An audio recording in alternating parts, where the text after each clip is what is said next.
नमस्कार, मी doctor Anupreeta Gandhi Bhatt, consulting ophthalmologist and eye surgeon, Sahyadri Hospital, Deccan. I'm also a cataract surgeon, a refractive surgeon and a medical retina specialist. आज हम बात करने वाले हैं डायबिटीज और आँख के बारे में. डायबिटीज और आँख is very close to all of us.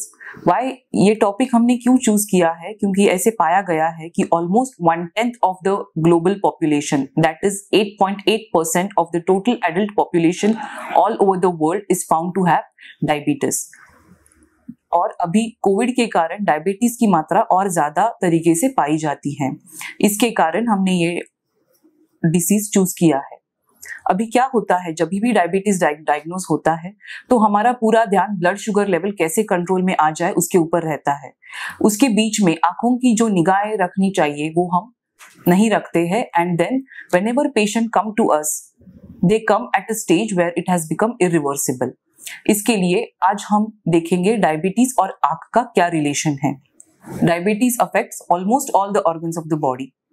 It is a macro as well as a microvascular disease, मतलब बड़े वेसल्स और छोटे वेसल्स भी अफेक्ट करता है. ऐसा बोला जाता है eyes are windows to the world. वो क्यों बोला जाता है? क्योंकि हम पूरी दुनिया आंखों की वजह से देखते हैं. लेकिन मेडिसिन में हम बोलते हैं eyes are windows to one's health. मतलब ऐसे कई सारे डिसीजेस है जैसे diabetes, blood pressure, hypercholesterolemia, जो हम पहली दफा आंखों में देख सकते हैं. तो हम अभी चालू करते हैं डायबिटीज की वजह से आंखों में क्या क्या डिसीजेस हो सकते हैं. सबसे पहले तो होता है रिकरेंट इन्फेक्शन. उसका मतलब आंखों में बार बार इन्फेक्शन पाया जाना, या आंखों में और आईलिड्स में बार बार फुंसी आना, जिसको हम स्टाई बोलते हैं. जब भी हमको ऐसे डिसीज आते हैं तब ब्लड शुगर लेवल करना बहुत जरूरी होता है. The next thing that comes is cataract. कुछ सालों पहले कैटरैक्ट पाया जाता था मोर और लेस मोर देन 50 इयर्स के एज ग्रुप में. बट अभी हम देखते हैं कि कैटरैक्ट का age group has become around 40 years. One of the major reason for this is diabetes. That's why it is very important for us to know what is our diabetic status. The other important disease which is more seen in diabetics is glaucoma, यानी कि कांच बिंदु. कांच बिंदु का percentage diabetics के लोगों में कई ज्यादा पाया गया है. ये सब डिसीजेस का अर्ली ट्रीटमेंट से क्योर हो सकता है. और कांच बिंदु जैसे डिसीजेस के प्रॉपर ट्रीटमेंट की वजह से जो हम इरिवर्सिबल स्टेज पे जाते हैं वो हम रोक सकते हैं. अभी तक मैंने जो बात की वो थे पर्दे के आगे के डिसीजेस. अभी मैं बात करने वाली हूँ जो बहुत महत्वपूर्ण है, जो है डायबिटिक रेटिनोपैथी, जो है पर्दे के ऊपर के डिसीजेस. पर्दा क्या चीज होती है, बहुत बार हमको पर्दा क्या है यही पता नहीं होता है. जहाँ पे इमेज फॉर्म होती है, जहाँ से हम देख पाते हैं, जहाँ पे ब्रेन के लिए सिग्नल्स जाते हैं, वो होता है रेटिना, जिसको बोलते हैं पर्दा या पटल. डायबिटीज में जो डायबिटिक रेटिनोपैथी देखी जाती है वो यही पर्दे को अफेक्ट करती है. अभी इसमें स्टेजेस होते हैं, non proliferative diabetic retinopathy and proliferative diabetic retinopathy. Non proliferative diabetic retinopathy में माइल्ड, मॉडरेट और सीवियर डिसीजेस है. अभी इसमें क्या होता है, डायबिटीज मैंने जैसे आपको पहले बताया माइक्रोवैस्कुलर एंजियोपैथी है. मतलब डायबिटीज पहले छोटे ब्लड वेसल को अफेक्ट करता है और बाद में मैक्रोवैस्कुलर मतलब बड़े वेसल्स को अफेक्ट करता है. क्योंकि वो छोटे वेसल्स को पहले अफेक्ट करता है, ऐसा पॉसिबल है कि वो हमारे पहले ध्यान में नहीं आए.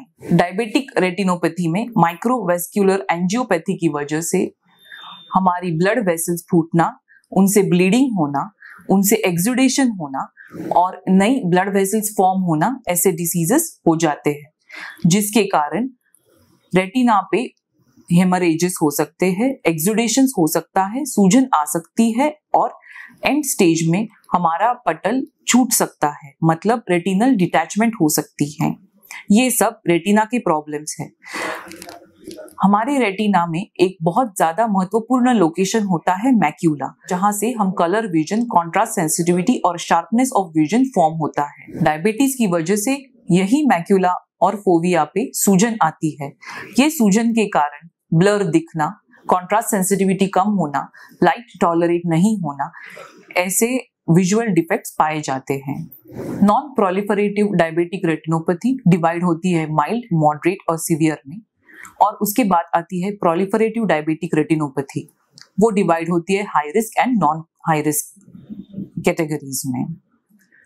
नॉन प्रोलिफरेटिव डायबिटिक रेटिनोपैथी मतलब ब्लीडिंग हो गया है, एक्सुडेशन हो गया है, लेकिन नए ब्लड वेसल्स फॉर्म नहीं हुए हैं।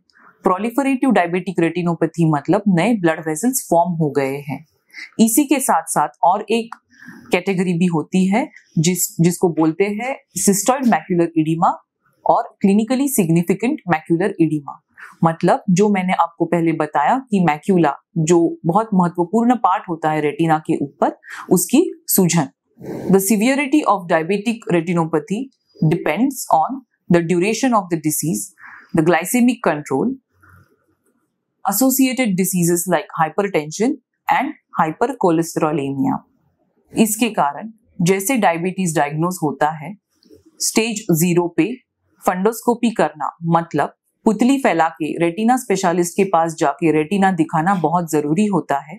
और उसके बाद according to the ETDRS guidelines, early treatment diabetic retinopathy guidelines which are followed all over the world, हर 6 महीने ऑफ्थेल्मोलॉजिस्ट के पास जाके पुतली फैला के रेटिना दिखाना बहुत जरूरी होता है।